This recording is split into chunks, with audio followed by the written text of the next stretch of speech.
Welcome to Deep Cuff Channel. We are in the heaviest day of the war.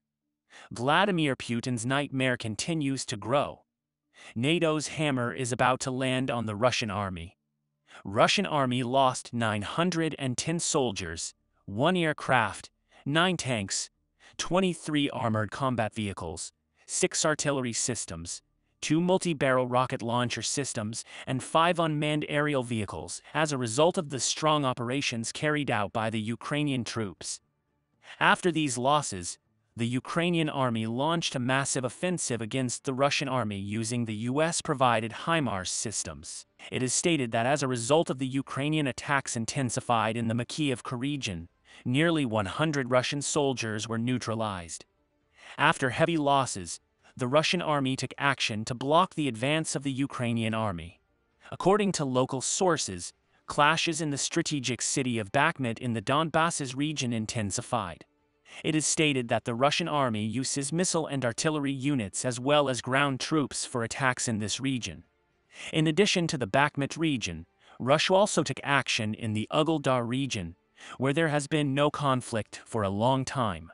Russian army, which has changed its long-term war strategy, is currently conducting intense attacks on the Ugledar region. However, it is also among the reports that the Ukrainian troops in the region successfully repelled the Russian attacks. It is stated that Russia, which could not get what it wanted from the attacks it carried out, was trying to dominate the Ukrainian army by using its air force. According to the information given by Belarusian sources, air defense sirens started to sound in many areas controlled by the Ukrainian army. Allegedly, Russia launched a massive attack on the Ukrainian army using MiG-31 warplanes.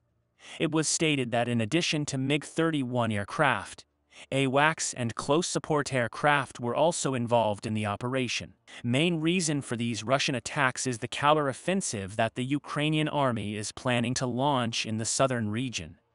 Military analysts say that the Ukrainian army wants to launch a historic offensive against the Russian army by mobilizing its troops west of the Dnieper River.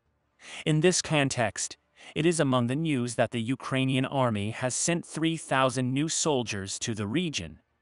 If the Ukrainian army crosses the Dnieper River, the first region they will capture is Melitopol and Zaporizhzhia.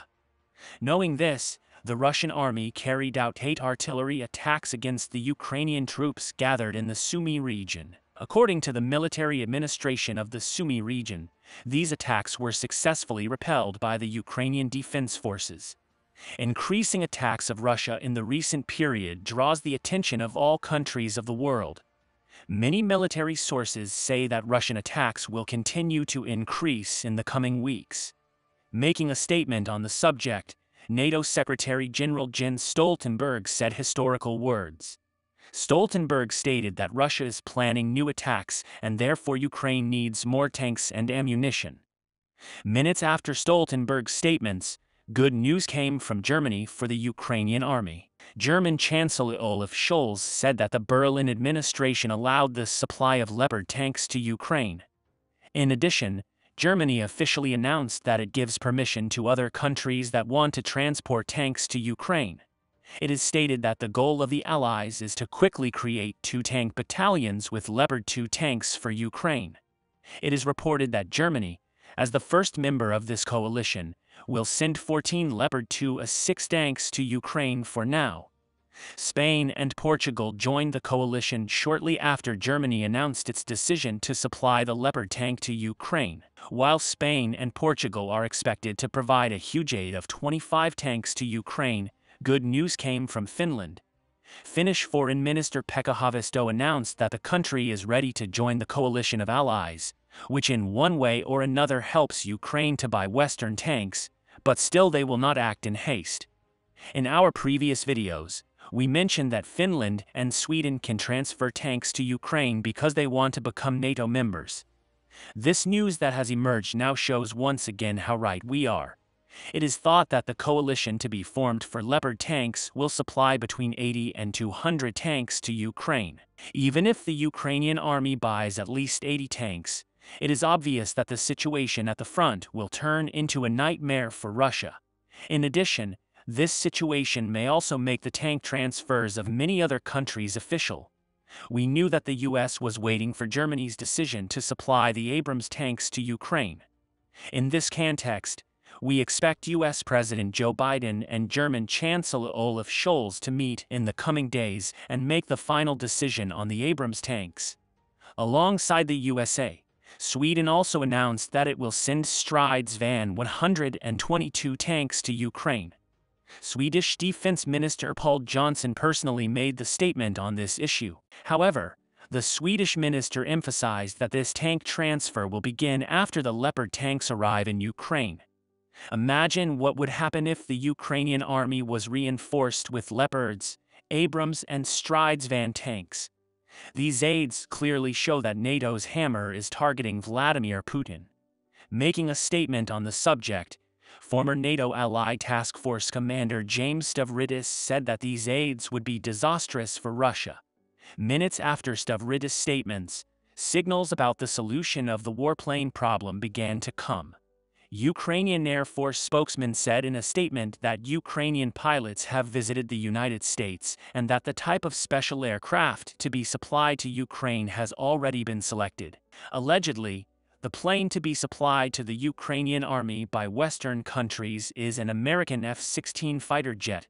It is also known that there are F-15, F-18, and A-10 Lightning planes on the table. Imagine how difficult the situation of war will be for Putin as soon as this aid ends. Russia is aware that if this Western aid reaches the front, the war will end. Therefore, Russia began to take many steps.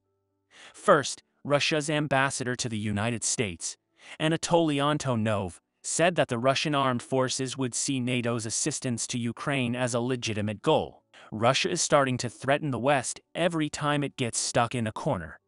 But we've seen so far that Russia hasn't been able to do any of what it says. In addition, Russia decided to send T-14 Armata tanks to the region against the Western country's decision to supply tanks to Ukraine. According to British intelligence, a small batch of the latest Russian E-14 Armata tanks is already ready for use at the front. However, Moscow is hesitant to use them due to doubts about their technical condition. T-14 tanks such as the Leopard or Abrams tanks have never been used in a battle before, so their status on the front line is questionable. Of course, Russia is aware of this, but they do not have a solution. Therefore, Russia began to recall its troops in Belarus in order to partially strengthen its ground forces. According to Vadim Skibitsky, the representative of the Ukrainian Defense Intelligence, the number of Russian troops on the territory of Belarus fell to 5,800. It is known that Russia had close to 11,000 soldiers in this region last week. When we look at it, we see a decrease by almost half. Russia is aware that the war is slowly being lost. This drives Russian President Vladimir Putin crazy. Regardless, it is certain that the glorious Ukrainian army will win this war. Victory to Ukraine. We will continue to monitor the world and especially Ukraine. We'll see what happens in the next few days. We have reached the end of another video. You can support us by liking the video. You can easily follow new videos by subscribing. I wish you all a war-free day. See you.